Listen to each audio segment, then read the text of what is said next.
ओम नमः शिवाय। ये कथा एक ऐसे रहस्य को खोलती है जो केवल एक पौराणिक कहानी नहीं बल्कि एक गहरा आध्यात्मिक सत्य है। जब भगवान शिव ने दुख और क्रोध में माता सती के शरीर को अपने कंधे पर उठाया और पूरे ब्रह्मांड में तांडव किया, तब सृष्टि का संतुलन बिगड़ गया था। उस समय भगवान विष्णु ने अपने सुदर्शन चक्र से माता सती के शरीर के टुकड़े किए, लेकिन ये केवल एक दुखद अंत नहीं था। यह एक दिव्य योजना का आरंभ था जिसका उद्देश्य था पृथ्वी पर शक्ति का पुनः प्रसार। हिमालय की शांत गुफाओं में बैठे ऋषि मुनि भी इस रहस्य पर चर्चा कर रहे थे। एक ऋषि ने कहा, भगवान विष्णु ने सती के अंगों को बिखेरा, लेकिन ये क्यों हुआ? क्या ये केवल शिव के दुख को शांत करने के लिए था? दूसरे ऋषि ने गहरे ध्यान से उत्तर दिया, नहीं, ये उससे कहीं अधिक गहरा सत्य है। माता सती का हर अंग शक्ति का प्रतीक है और शक्ति के बिना शिव भी पूर्ण नहीं। शिव स्वयं निष्क्रिय निराकार चेतना है और शक्ति ही उन्हें सृष्टि की रचना, पालन और संहार करने की ऊर्जा प्रदान करती है। सती के अंग पृथ्वी पर जहां जहां गिरे, उन्होंने उन स्थानों को दिव्य ऊर्जा से भर दिया ताकि वे युगों युगों तक मानवता को शक्ति का मार्ग दिखा सकें। शक्ति पीठों का दिव्य भूगोल। जहां जहां माता सती के अंग गिरे, उन सभी स्थानों पर एक दिव्य ऊर्जा प्रकट हुई।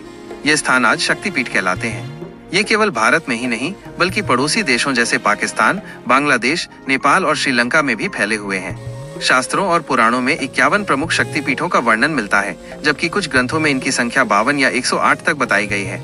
ये संख्या इस बात का प्रतीक है कि शक्ति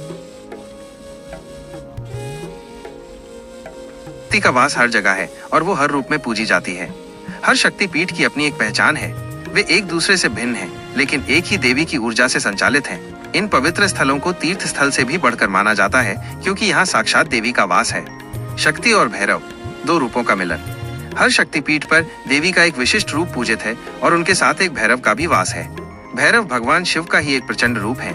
यह संयोग इस गहन सत्य को दर्शाता है कि बिना शिव के शक्ति अधूरी है और बिना शक्ति के शिव निष्पन्द। शक्ति वो गतिशील ऊर्जा है जो सृष्टि का संचालन करती है, जबकि भैरव उस ऊर्जा की रक्षा करने वाली स्थिर शांत चेतना है।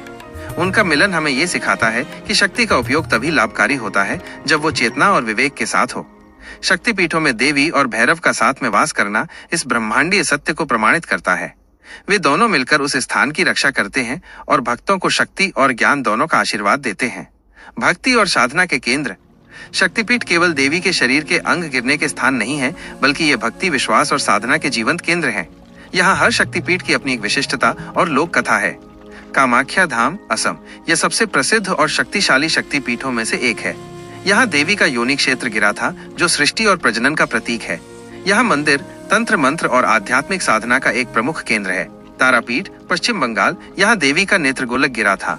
देवी यहाँ तारा के रूप में पूजी जाती है, जो अपने उग्र स्वरूप के लिए जानी जाती है।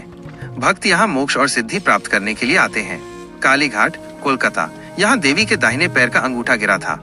यह स्थान देवी काली के रूप में पूजित है, जो बुराई का नाश करने वाली देवी है।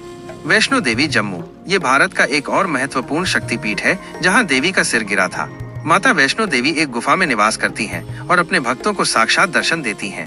हिंगलाज, पाकिस्तान, यहाँ माता सती का ब्रह्मरंध्र, माथे का ऊपरी हिस्सा गिरा था। यह एक दूरस्थ स्थान पर स्थित है और सदियों से भक्तों के लिए एक महत्वपूर्ण तीर्थ रहा है। हर शक्तिपीठ पर भक्तों की भीड़ लगी रहती है।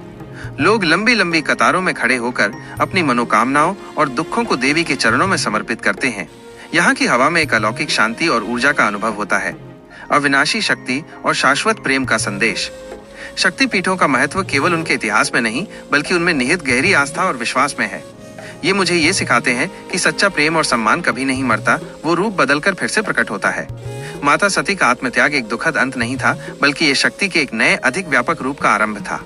ये कथा मुझे ये याद दिलाती है कि शक्ति सर्वत्र है। वो हमारे भीतर है, प्रकृति में है और इस पूरे ब्रह्मांड में है। जहाँ शक्ति है वहाँ जीवन है, वहाँ सृजन है और वहीं ब्रह्मांड का संतुलन है। शक्तिपीठ मुझे माता सती के त्याग का स्मरण कराते हैं, जो हमें ये सिखाता है कि भक्ति और सम्मान सर्वोपरि है। अंतिम संदेश। शक्तिपीठ मुझे ये सिखाते हैं कि जीवन में आने वाले हर दुख और बलिदान का एक उद्देश्य होता है। ये मुझे विश्वास दिलाता है कि भले ही हमारा शरीर नश्वर हो, लेकिन हमारे भीतर की शक्ति अमर है। ये शक्ति ही हमें हर चुनौती का सामना करने की